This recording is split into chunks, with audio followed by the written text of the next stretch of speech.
सध्या धनंजय मुंडे आपला मतदानाचा हक्क बजावण्यासाठी पोहोचलेले आहेत। आधी काका आणि नंतर पुतणे काही वेळापूर्वी गोपीनाथ मुंडे सहपरिवारासह मतदान करण्यासाठी आले होते आणि त्यानंतर आता धनंजय मुंडे आपला मतदानाचा हक्क बजावण्यासाठी पोहोचलेले आहेत।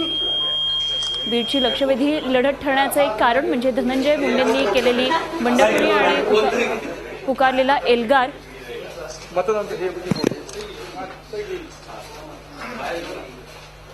तर मुंडे घराण्यातला वाद आणि कलह संपूर्ण महाराष्ट्राला माहिती आहेच आणि आता ते खरी लढत झालेली आहे ती पुढच्या पिढीमध्ये झालेली आहे। धनंजय मुंडे विरोधात पंकजा पालवे मुंडे आणि धनंजय मुंडे यांनी एक 2-3 मिनिटांचा अंतर असेल या वेळेत दोघांनी एकाच वेळी मतदान केलं। आपल्यासोबत धनंजय मुंडे विचारूया त्यांना, खरं तर हा योगच म्हणावा की गोपीनाथ मुंडे आणि तुम्ही एकाच वेळी मतदान करायला पोहोचले। मुख्यतः एका वेळेला नाही, ते माझ्या अगोदर होते, मी त्याच्यानंतर आलो।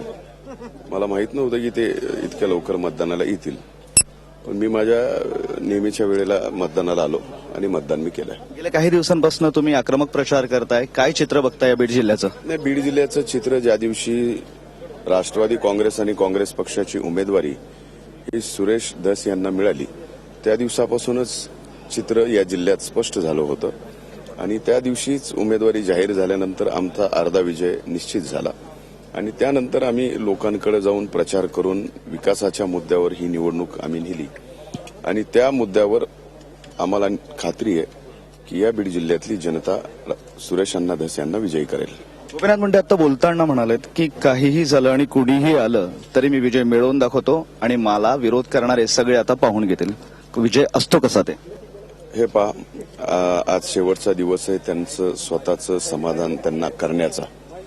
उद्या ते समाधान करू शकणार नाहीयेत। आजचा एक मतदानाचा दिवस आहे, इतक्या दिवसही त्यांनी स्वतःच्या आणि आणखीन काही जणांच्या समाधानासाठीच ज्या पद्धतीनं राजकारणामध्ये जातीपातीचं, धर्माचं आणि फोडाफोडीचं राजकारण केलं तेही स्वतःच्या समाधानासाठी होतं, जनतेच्या मन परिवर्तन करण्यासाठी नव्हतं। जनतेचं जर मन परिवर्तन करायचं असतं तर त्यांनी वेगळी स्ट्रॅटेजी अवलंबायला व्हायला हवी होती आणि मी त्यांच्यासोबत 16 वर्ष 18 वर्ष सावलीसारखं राहून काम केलेलं असल्यामुळं निवडणुकीच्या सुरुवातीपासूनच त्यांचे फाशे हे उलटे पडत गेले असले, त्यामुळे मला नाही वाटत की हे स्वतःच्या समाधानापलीकडे दुसरं कुठलं समाधान त्यांचं होणार आहे। शेवटचा प्रश्न, शेवटच्या दिवशी त्यांनी बऱ्याच ठिकाणाहून पाठिंबा मिळवण्याचा प्रयत्न केला, खुद्द राज ठाकरेंचाही पाठिंबा मिळवण्याचा प्रयत्न केला, कसं बघतात वेळाकडे? हे पहा, ज्या पद्धतीनं राजसाहेबांनी त्यांना पाठिंबा दिलाय तो अतिशय वैतागून पाठिंबा दिल्यासारखा आपण पाहिला असेल की मला 10 वेळेस फोन केले आणि एकीकडे आपण स्वाभिमानाच्या गोष्टी आम्हाला शिकवल्या जातात आणि दुसरीकडे अतिशय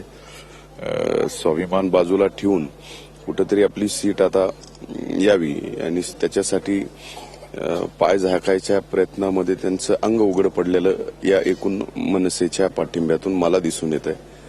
कारण या जिल्ह्यामध्ये ज्या पद्धतीनं मनसेची ताकद आहे त्याच्यापेक्षा शिवसेनेची थोडीशी जास्त ताकद आहे, त्यामुळे मनसेचा पाठिंबा घेतला आणि शिवसेना नाराज झाली, हे एकंदर चित्र मला समोर आज दिसत आहे। हे होते धनंजय मुंडे। कुठल्याही परिस्थितीत गोपीनाथ मुंडे ज्या बीडला स्वतःचा गड म्हणतात तो गड ते उद्ध्वस्त करून दाखवणार आणि बीड मतदारसंघात राष्ट्रवादीचाच उमेदवार जिंकणार असा विश्वास ते व्यक्त करतायत। व्हिडिओ जर्नलिस्ट मोहम्मद तौकीबसह मी विशाल करोडे, झी मीडिया, बीड। झी 24 तास रहा एक पाऊल पुढे।